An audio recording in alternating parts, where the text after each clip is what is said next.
Assalamualaikum warahmatullahi wabarakatuh. Perkenalkan, saya Bintang Agustina Pratiwi dari Provinsi Pendidikan Bahasa dan Sastra Indonesia, Universitas Pekalongan. Di video kali ini saya akan menjelaskan tentang dinamika dan perkembangan puisi. Yang pertama yaitu definisi puisi. Puisi adalah kesusastraan yang paling tua. Sejak dahulu, berpuisi adalah cara kuno dalam masyarakat atau pada waktu itu disebut dengan mantra. Puisi juga satu di antara bentuk karya sastra yang banyak disukai karena disajikan dengan bahasa yang indah dan sifatnya imajinatif. Puisi dianggap sebagai rangkaian kata-kata yang menggambarkan perasaan penulisnya. Pesan yang disampaikan penyair dirangkai dengan kata-kata yang indah yang berbeda dengan bahasa sehari-hari. Bahkan, bahasa dalam puisi juga berbeda dengan bahasa karya sastra lainnya seperti drama atau prosa. Hal tersebut yang membuat banyak orang menyukai puisi. Dalam perkembangan puisi di Indonesia, dikenal dengan berbagai jenis topografi dan model puisi yang menunjukkan perkembangan struktur puisi tersebut. Ciri struktur puisi dari zaman ke zaman tidak hanya ditandai dengan struktur fisik, tetapi juga dengan struktur makna dan tematiknya.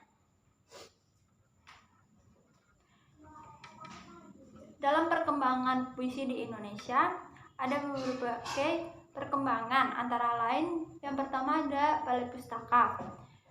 Pada angkatan ini, puisi masih berupa mantra, pantun, dan penyair yang merupakan puisi terikat. Yang kedua ada Pujangga Baru.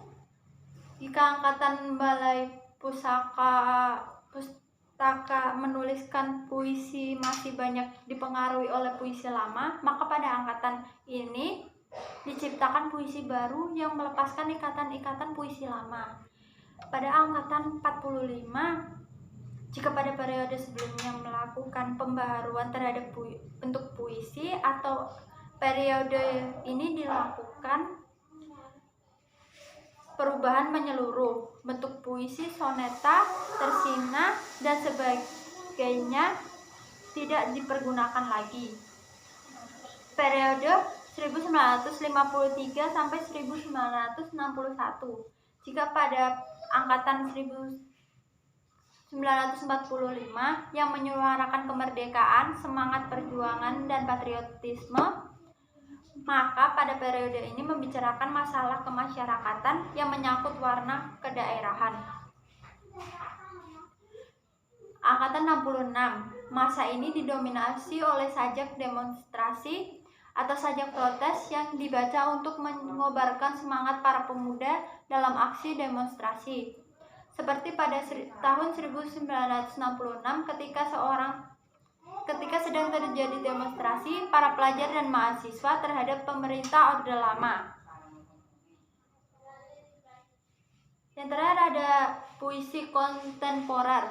Dalam puisi kontemporer, salah satu yang paling penting adalah adanya eksplorasi sejumlah kemungkinan baru, antara lain penjungkir balikan kata-kata baru dan penciptakan idiom-idiom baru.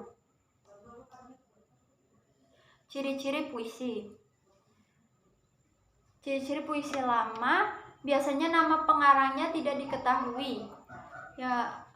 Penyampaiannya bersifat dari mulut ke mulut sehingga tak heran jika disebut dengan sastra lisan, sangat terikat dengan aturan dan jumlah baris, terikat bait, suku kata maupun rima. Pada puisi modern, nama pengarangnya diketahui, mempunyai bentuk yang rapi dan persajakan akhir yang teratur, gaya bahasanya dapat berubah-ubah, perkembangannya melalui lisan maupun tertulis, umumnya terbentuk dari 4 seuntai. Tiap barisnya terdiri atas beberapa gatra yang di dalamnya berisi 4 sampai 5 suku kata. Secara umum, puisi memiliki ciri-ciri penulisannya terdiri dari bait yang di dalamnya berisi baris-baris, banyak menggunakan gaya bahasa atau majas yang bermakna kiasan, terikat oleh persajakan, rima, dan irama. aliran-aliran puisi. Yang pertama ada aliran realisme,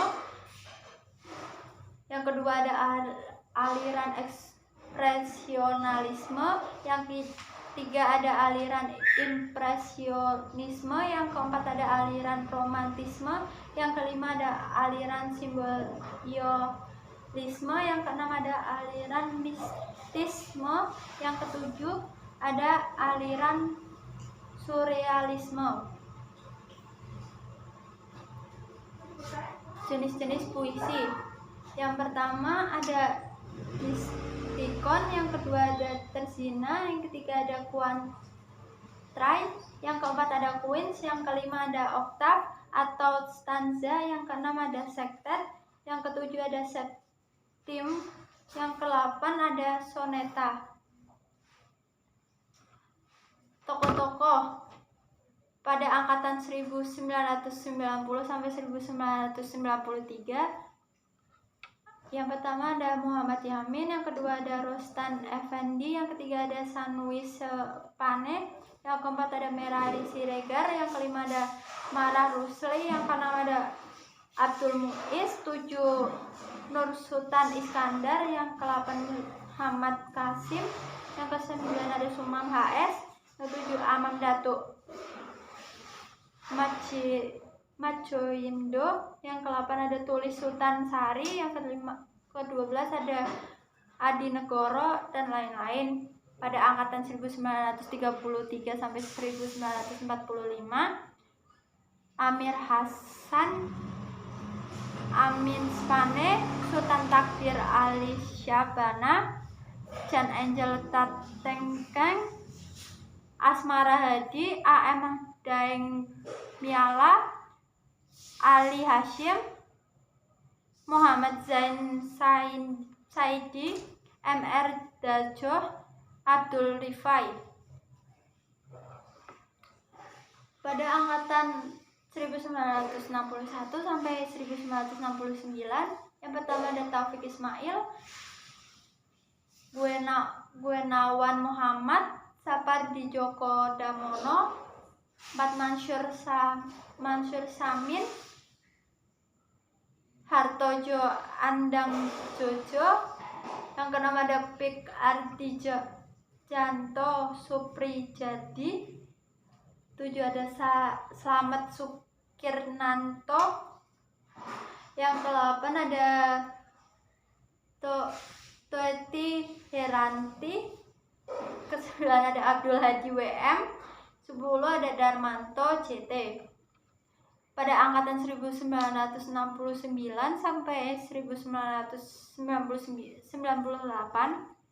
yang pertama ada Sutarji Kosumahri, yang kedua ada Sapardi Djoko Darmono, yang ketiga ada Habib Mustafa, yang keempat ada Yudhistira Adi Nugroho Masadi, yang kelima ada MH Ainun Najib. Pada angkatan 1998 sampai sekarang ada Ajib Zamzam Nur, Wajib Tukul, Doroti Rosa Herliani, Sony Farid Maulana, Helvi Tiana Rosa. Daftar pusaka yang saya ambil ada dari Farhan Blog, yang kedua ada Lelah Bersajak, yang ketiga ada Detik-detik jenis puisi atau jenis dan unsur-unsurnya. Ada juga pengertian unsur fisik dan ciri-ciri jenis dan tata cara. Dan terakhir saya mengambil dari Ruang Guru. Sekian presentasi dari saya. Kurang lebihnya mohon maaf. Wassalamualaikum warahmatullahi wabarakatuh.